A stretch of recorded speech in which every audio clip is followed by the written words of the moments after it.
Во студиото со вас, Тамара Дичовска. Почитувани, добро утро. Ви благодарам што и ово утро стителе вашиот избор за утрински вести. Наместо единство, Таравари направи раздор во коалицијата Вреди. Е ставот на тројката Меджити, Касами и Ибраими. Откако решил сам да настапи на локалните избори, велат тој сам се исклучил од коалицијата. На вчерашниот состанок од коалицијата Вреди пак одлучија со заеднички листи да одат на локалните избори. Меджити, Касами и Ибрахими пресекоа. Таравари сам се исклучи од коалицијата Вреди.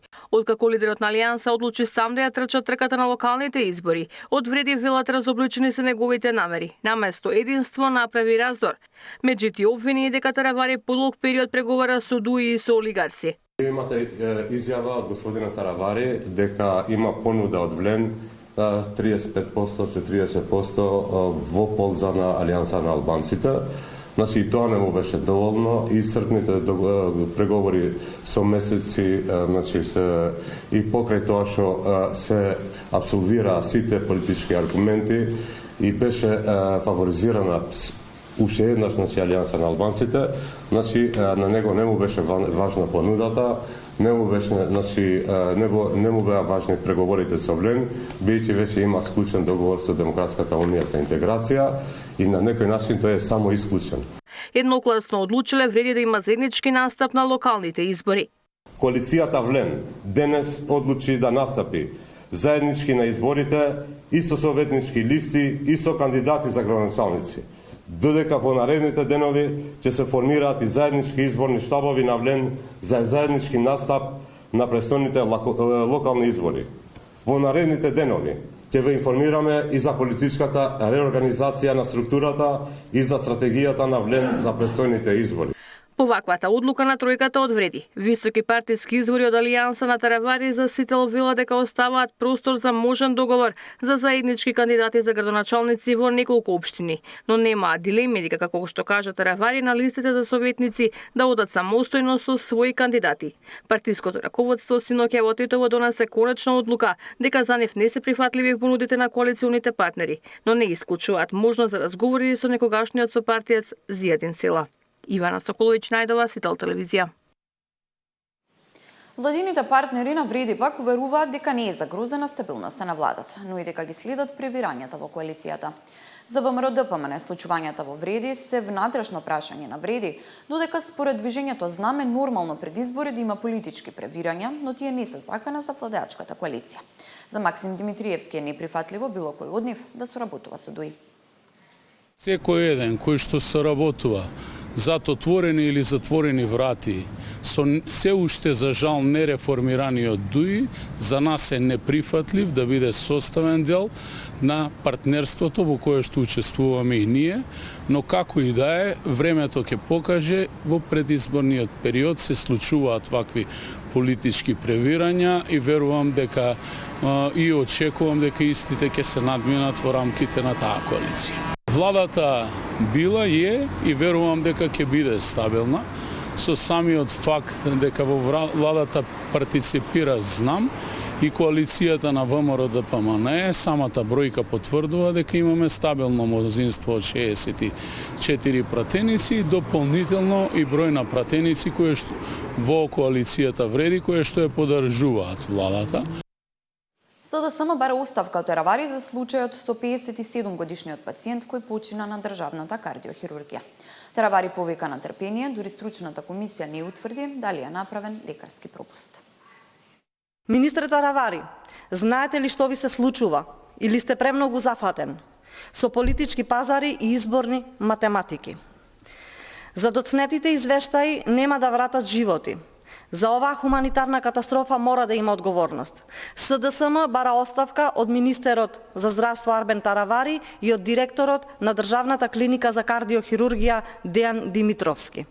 Граѓаните заслужуваат здравствен систем кој ќе функционира, кој ќе го штити здравието, кој спасува животи, а не систем кој убива. Да ги испита сите детали, таму е одлучено пациентот конзервативно да се третира. Што се случило и зошто настапил екзитус летажис кај пациентот, за жал семејството не знам зошто не дозволило да се направи обдукција. и да беше направена обдукција, бидејќи е констатирано дека има и други здравствени проблеми. Не е само анеуризмата на аорта.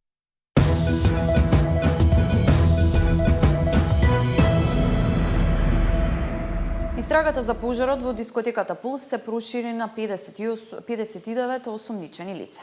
Меѓу нив и 14 полициски службеници, од кои 7 беа во притвор, но на барање на обвинителството вчера, ефективниот притвор им беше заменет со мерки на предпазливост, а за 7 нови, судот вчера им одпредели исто така мерки на предпазливост. Сите се осумничени за тешки дела против општата сигурност и предизвикување општа опасност. Уште 10 полицајци се под истрага за пожарот во дискотеката во Кучани. Полицијата приведе 6 мина, по еден се уште се трага. Тројца од нив веќе биле во притвор под сомнение за друго кривично дело поврзано со несреќата. Се работи за полициски инспектори, началници и командири кои од 2012 до 2022 подпишувале и делегирале одобрение за дискотеката да добие лиценца од Министерството за економија. Сите се осомничени за тешки дела против општата сигурност и предизвикување општа опасност.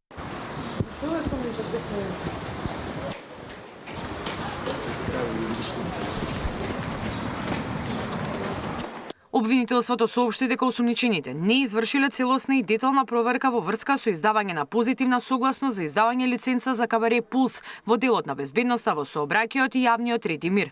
Со издавањето на согласностите сите заедно му овозможиле на правното лице да се стекне со лиценца за вршење угостителска дејност, иако истото не ги исполнувало предвидените услови. Од 7 новоосумничени, само еден актуелен полициски службеник, останатите се во пензија. 5 минути апсентните биле началници во Штипската, а 2 во Кочанската полиција. Според информациите, актуелниот началник не се сомничи конкретно за пожарот, туку за постапка од пред неколку години. Не постапиле според прописите за мерките за заштита и не извршиле целосна проверка пред да биде издадена позитивна согласност за издавање на лиценца за кабаре, со што предизвикале опасност за животот и телото на луѓето, на место каде што се собираат поголем број на луѓе. Обвинителството побара мерки за предпазливост. Најавија прибирање на дополнителни докази за пожарот во Пулс. Обвинителите се состанале со стручни лица од повеќе области и ако увидот на лице место формално е завршен, вештите лица кои вршат испитување и анализи за потребите на постапката на лице место преземаат дополнителни действија. Со таа цел, објектот се уште е обезбеден и локацијата детално се прегледува. Дополнително до овој момент за потребите на постапката се издадени наредби за анализа на податоци од преку 70 мобилни телефони и 30 на десктоп и лаптоп компјутери. До сега за пожарот во Кучани осомничени се 59 лица и 3 фирми. Меѓу нив има 4 поранешни министри за економија, директори на ДЗС, ДПИ, општински инспектори, градоначалници и високи функционери на локалната полиција. Мирјана Давидовска, Сител телевизија. Од 23 угостителски објекти кај 17 се утврдиле неправилности, покажале последните инспекциски контроли. На 9 им е веќе одземена лиценцата, а другите имаат рок да ги исполнат минимално техничките услови, доколку сакаат да ја сочуваат истата. 23 лиценци биле издадени. Добра. Значи, активни. Добра. И во минатото и во сегашното време 23 лиценци се активни.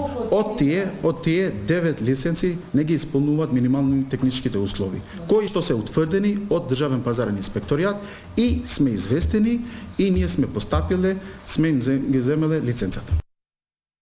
Никој не може да ја даде гаранции на Македонија дека ако сега го смени уставот, дека нема да има повеќе пречки на европскиот пат и нема да се соочи со вето, вели еврокомесарката за проширување Марта Кос. Таа ќе посредува и во Софија и во Скопје за надминување на билатералниот спор. Никој не може да ја гарантира на Македонија дека и по промената на уставот нема да има нови услови за членство во Европската унија. Еврокомесарката за проширување во изјава за Европската новинска агенција вели дека ја разбира фрустрацијата на граѓаните, но гаранции не може да има. Разбираме дека ова не е лесно прашање, промена на устав. Сваќаме и тоа е многу човечки и разбирливо што вашата земја сака да има гаранции по се она што го помина. Гаранции не може да има, но она што го очекувам од сите земји членки кога има билатерални прашања е разговорите да се водат со добра волја и со визија да се дојде до компромис, рече Кос. Таа додава дека Брисел останува посветен на проширувањето и дека во таа насока уште денеска заминува на средби во Софија, потенцирајќи дека лично ќе се ангажира за надминување на билатералниот спор. Дека внесувањето на бугарите во уставот нема да биде последниот услов, потврди и бугарскиот шеф на дипломатијата, кој во изјава за бугарските медиуми рече дека уставните измени се само почеток. Од македонското МНР остануваат на позициите кои Муцунски ги пренел на Кос на последната средба минатиот викенд во Луксембург. Процесот на проширување на Европската Унија мора да биде предвидлив и заснован на објективни мерливи критериуми, дефинирани во Копенхашките критериуми. Преговорите треба да се водат врз основа на заслуги. Во оваа прилика ја нагласуваме неопходноста Европската Унија да обезбеди институционални гаранции дека билатералните прашања нема да бидат инструментализирани за блокирање на пристапниот процес, велат од МНР за Сител. Со став се јавија и социјалистите. Велат изјавата на Косе потврда дека и по промената на уставот ќе следат нови бугарски блокади. Социјалистичката партија на Македонија укажува дека прием во Европската Унија по секоја цена е неприфатлив за македонскиот народ, кој е горд на своите достигнувања и својот идентитет и култура. Преговори под услови на уцени и со најави за идни блокади без било какви гаранции согласно критериумите од Копенхаген не се прифатливи, се вели во соопштението на социјалистите. Александар Спасовски, Сител телевизија. Ви благодарам што бевте со нас. Следните вести се за 1 час од сега. Убав почеток на денот.